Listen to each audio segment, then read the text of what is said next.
अस्सलाम वालेकुम स्टूडेंट्स, मैं हूं अब्दुल कुद्दूस बेग, आपका फिजिक्स टीचर। आज हम डिस्कस करेंगे एरर्स एंड अनसर्टेनिटीज को। तो स्टूडेंट्स स्टार्ट करते हैं आज के लेक्चर को। स्टूडेंट्स हम आज के लेक्चर को स्टार्ट करते हैं एरर से। हम देखेंगे कि एरर को किस तरह डिफाइन किया जा सकता है, एरर किन किन वजूहात की वजह से हो सकता है, यानी कि एरर के कॉजेज क्या हैं, एरर कितनी किस्म के हो सकते हैं, और लास्ट पे एरर को एलिमिनेट या मिनिमाइज कैसे किया जा सकता है। स्टूडेंट्स एरर को उर्दू में कहते हैं गलती। एरर की डेफिनेशन की तरफ जाने से पहले हम एक एग्जाम्पल कंसीडर करते हैं। फॉर एग्जाम्पल स्टूडेंट्स, आपके सामने गंदम का एक बैग है जिस पे उसका मैस मार्क्ड है 80 kg, 80 किलोग्राम। अगर मैं आपसे कहूं कि इसका मैस आप खुद मेजर करें, आप बैग का मैस मेजर करते हैं 79 kg, which is your measured value. आप देखेंगे कि दोनों वैल्यूज यानी मार्क्ड वैल्यू और मेजर्ड वैल्यू में डिफरेंस है 1 kg, which is the error. अगर आपकी मेजर्ड वैल्यू भी 80 kg ही आती तो then there will be no error, because आपकी रीडिंग मार्क्ड वैल्यू के ही बराबर है। स्टूडेंट्स इसी एग्जाम्पल से हम एरर को किस तरह डिफाइन कर सकते हैं, तो स्टूडेंट्स सुनिएगा। Error is the difference between marked value and measured value. Error को डिफाइन करने के बाद हम देखते हैं कि किसी भी मेजरमेंट में एरर आने की रीजंस या कॉजेज क्या हो सकते हैं।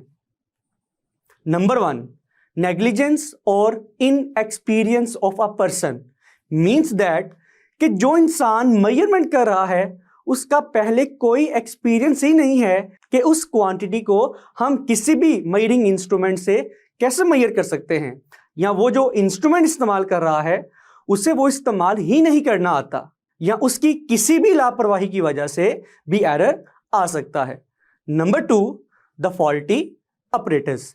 This is the reason why error can also be occur in any measurement. मतलब हम जो इंस्ट्रूमेंट यूज कर रहे हैं वही खराब है या उसमें जीरो एरर मौजूद है। नंबर 3 स्टूडेंट्स, एरर के आने की तीसरी वजह क्या हो सकती है? इनअप्रोप्रिएट मेथड और टेक्निक। मींस हम किसी भी फिजिकल क्वांटिटी को मेजर करने के लिए जो मेथड या टेक्निक इस्तेमाल कर रहे हैं वही गलत है। स्टूडेंट्स आपने देखा कि एरर किन किन वजूहात की वजह से आ सकता है। स्टूडेंट्स बोर्ड के पॉइंट ऑफ व्यू से आपको एरर की डेफिनेशन और कॉजेस या रीजंस का पता होना चाहिए, क्योंकि ये टॉपिक शॉर्ट क्वेश्चन के लिए आपसे पूछा जा सकता है। एरर को डिस्कस करने के बाद हम बात करते हैं अनसर्टेनिटी की। स्टूडेंट्स अभी हमने एरर के कॉजेस को डिस्कस किया है। आपने नोट किया होगा एरर आने की कोई भी रीजन हो वो डायरेक्टली या इनडायरेक्टली इंसान ही की वजह से है, जैसे कि इंसान का इनएक्सपीरियंस होना, ऑपरेटर्स का खराब होना, ऑपरेटर्स भी तो इंसान ने ही बनाया है, या फिर रॉन्ग मेथड और टेक्निक। देखा जाए तो मेथड भी तो इंसान ही का बनाया हुआ है। तो क्या स्टूडेंट्स मेजरमेंट्स में खराबी इंसान के अलावा किसी और वजह से भी हो सकती है? जी हां। फॉर एग्जाम्पल हम एक पेंसिल की लेंथ मेजर करने के लिए मीटर रूल यूज करते हैं। आप देख सकते हैं कि पेंसिल की टिप 7.4 और 7.5 मार्किंग के दरमियान में लाई कर रही है, तो पेंसिल की एग्जैक्ट लेंथ क्या होगी? कन्वेंशन के मुताबिक अगर पेंसिल की टिप 7.4 और 7.5 के मिड पॉइंट से पीछे है तो हम पेंसिल की लेंथ 7.4 सेंटीमीटर कंसीडर करेंगे, लेकिन अगर टिप 7.4 और 7.5 के मिड पॉइंट को क्रॉस कर चुकी है तो पेंसिल की लेंथ 7.5 सेंटीमीटर कंसीडर की जाएगी। लेकिन अगर आपसे कहा जाए कि पेंसिल की 100% एग्जैक्ट लेंथ क्या होगी, तो हम इस मीटर रूल से एग्जैक्ट लेंथ मेजर नहीं कर सकते। इसके लिए हमें इससे बेहतर इंस्ट्रूमेंट की जरूरत होगी जो कि 1 मिलीमीटर से भी स्मॉल वैल्यू कैलकुलेट कर सके, यानी कि वर्नियर कैलिपर्स और माइक्रोमीटर स्क्रू गेज। अब एक और एग्जाम्पल देखते हैं। फॉर एग्जाम्पल स्टूडेंट्स आपके सामने एक पेंडुलम है जो कि अभी पॉइंट ए पर रेस्ट पोजीशन पर है। हम एक स्टॉप वॉच से इस पेंडुलम का टाइम पीरियड फाइंड करना चाहते हैं। जैसे ही पेंडुलम को पॉइंट ए से रिलीज किया जाता है हम स्टॉप वॉच को स्टार्ट करते हैं। पेंडुलम जैसे ही 1 वाइब्रेशन को कंप्लीट करके पॉइंट ए पर वापस आएगा, हम स्टॉप वॉच को स्टॉप कर देते हैं। पहली बार स्टॉप वॉच पे 1 वाइब्रेशन का टाइम फॉर एग्जांपल 2.3 सेकंड आता है। अगर हम इसी एक्सपेरिमेंट को अगेन रिपीट करते हैं तो टाइम फॉर 1 वाइब्रेशन आता है 2.2 सेकंड्स। आप देख सकते हैं कि एक्सपेरिमेंट को हमने सेम कंडीशंस पर रिपीट किया है, यानी स्टॉप वॉच भी वही, पेंडुलम भी वही और स्टॉप वॉच को ऑन और ऑफ करने वाला पर्सन भी वही, लेकिन कैलकुलेटेड टाइम डिफरेंट आ रहा है। स्टूडेंट्स, ऐसी नॉन कंसिस्टेंट रीडिंग्स की वजह कुछ अननोन रीजंस हो सकती हैं। फॉर एग्जाम्पल, इसी एग्जाम्पल में जब हमने दोबारा टाइम पीरियड मेजर किया, मे बी हमने स्टॉप वॉच को थोड़ा लेट स्टार्ट किया हो या जल्दी स्टॉप वॉच को स्टॉप कर दिया हो। तो स्टूडेंट्स, ऐसी नॉन कंसिस्टेंट रीडिंग्स या डाउटफुल मेजरमेंट्स को डिफाइन करने के लिए फिजिक्स में हम अनसर्टेनिटी को यूज करते हैं। अनसर्टेनिटी का मतलब है शको शुबा, मींस कि आपकी मेजर्ड रीडिंग कितनी डाउटफुल है। तो स्टूडेंट्स, इन एग्जाम्पल्स को डिस्कस करने के बाद हम अनसर्टेनिटी को डिफाइन करते हैं। तो स्टूडेंट्स, देखते हैं अनसर्टेनिटी की डेफिनेशन को। It is an unavoidable error and it happens due to many reasons such as limitation of measuring instrument. Students, uncertainty को डिफाइन करने के बाद हम देखते हैं कि अनसर्टेनिटी की कौन कौन सी रीजंस या कॉजेस हो सकते हैं। नंबर 1, इनएडिक्वेसी और लिमिटेशन ऑफ एन इंस्ट्रूमेंट, मतलब किसी भी स्पेसिफिक क्वांटिटी को मेजर करने के लिए हम जो मेजरिंग इंस्ट्रूमेंट यूज कर रहे हैं वो उस फिजिकल क्वांटिटी को मेजर करने के लिए अप्रोप्रिएट ही नहीं है। फॉर एग्जाम्पल, हम एक मीटर रूल से एक वॉल की लेंथ मेजर करते हैं।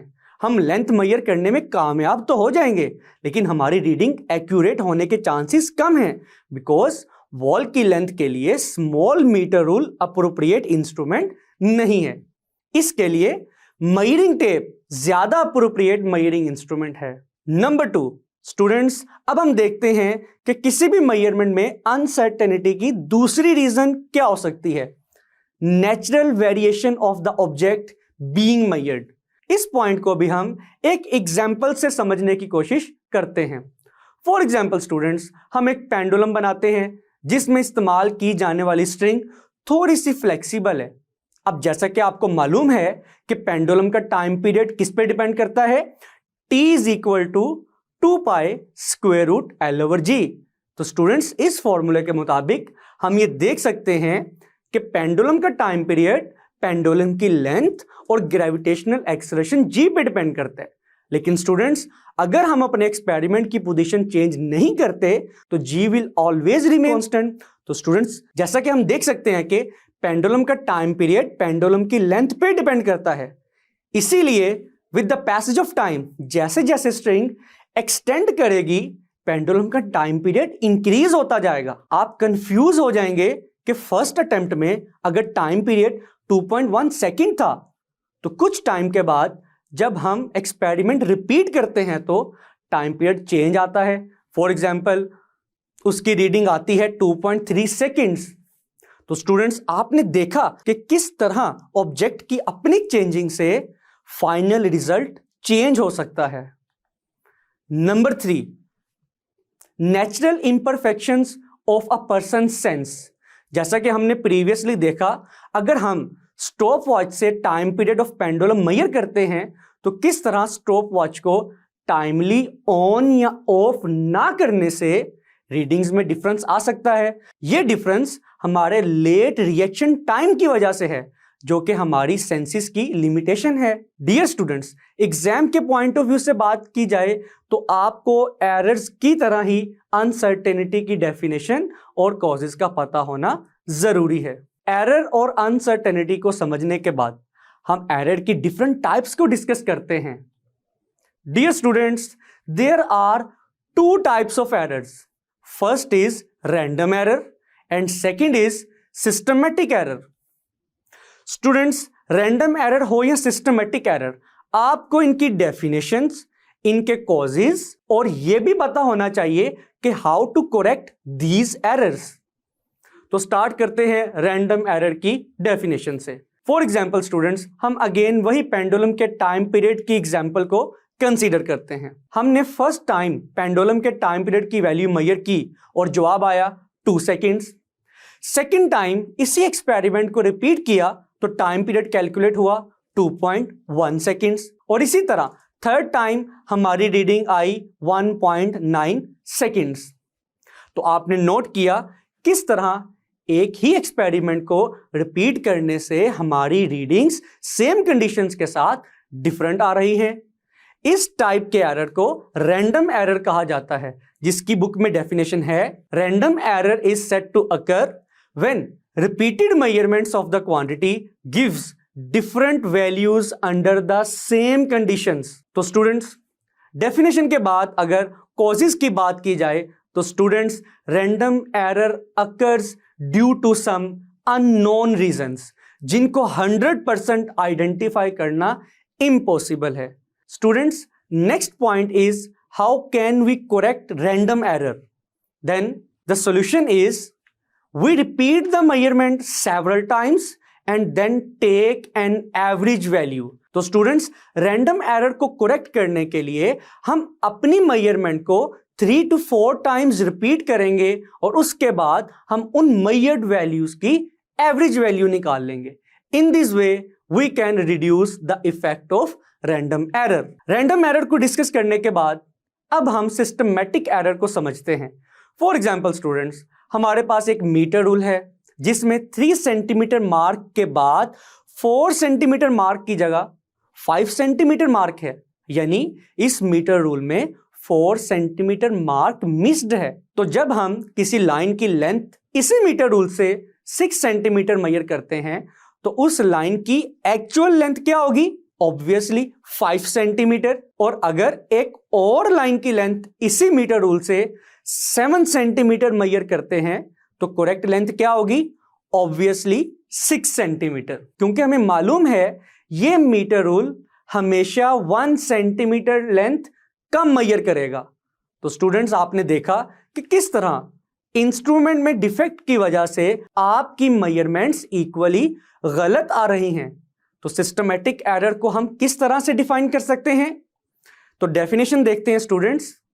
It refers to an effect that influences all measurements of a particular quantity equally. Now systematic error को डिफाइन करने के बाद इसके कॉजेस को देखते हैं। Students, systematic error always occur due to some definite rule. It occurs due to zero error of instruments. For example, अगर vernier callipers की बात की जाए तो अगर जाज को क्लोज करने के बाद वर्नियर स्केल का जीरो मेन स्केल से राइट या लेफ्ट पे है तो इसका मतलब है कि वर्नियर कैलिपर्स एक्चुअल रीडिंग से या तो कम या ज्यादा वैल्यू देगा, which is due to zero error. Second reason is poor calibration of instruments. अगर हम एक सस्ता मीटर रूल लेते हैं तो आप नोट करेंगे कि उसके ऊपर मार्किंग्स के दरमियान फासला यूनिफॉर्म या एक जैसा नहीं होता। This means poor calibration. अगर लास्ट रीजन देखी जाए which is incorrect marking. For example, हम एक ऐसा मीटर रूल लेते हैं जिसमें 4 सेंटीमीटर के बाद डायरेक्ट 6 सेंटीमीटर मार्क मौजूद है, लेकिन 4 सेंटीमीटर के बाद तो 5 सेंटीमीटर मार्क होना चाहिए।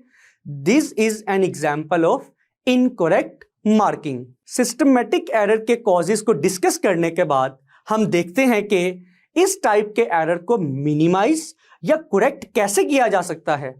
स्टूडेंट्स, सिस्टमैटिक एरर की करेक्शन के लिए हम करेक्शन फैक्टर अप्लाई करते हैं, जिसे हम जीरो करेक्शन भी कहते हैं। इसके अलावा हम अपने इंस्ट्रूमेंट को जो एक्चुअल रीडिंग नहीं देता किसी और इंस्ट्रूमेंट के साथ कंपेयर कर सकते हैं जो हमें मालूम है कि बिल्कुल एक्यूरेट है। जी स्टूडेंट्स, मैं उम्मीद करता हूं आज का टॉपिक आपको बहुत अच्छे से समझ आया होगा। तो स्टूडेंट्स, आपने इसको बहुत अच्छे से प्रिपेयर करना है। मिलते हैं नेक्स्ट लेक्चर में, तब तक के लिए अल्लाह हाफिज।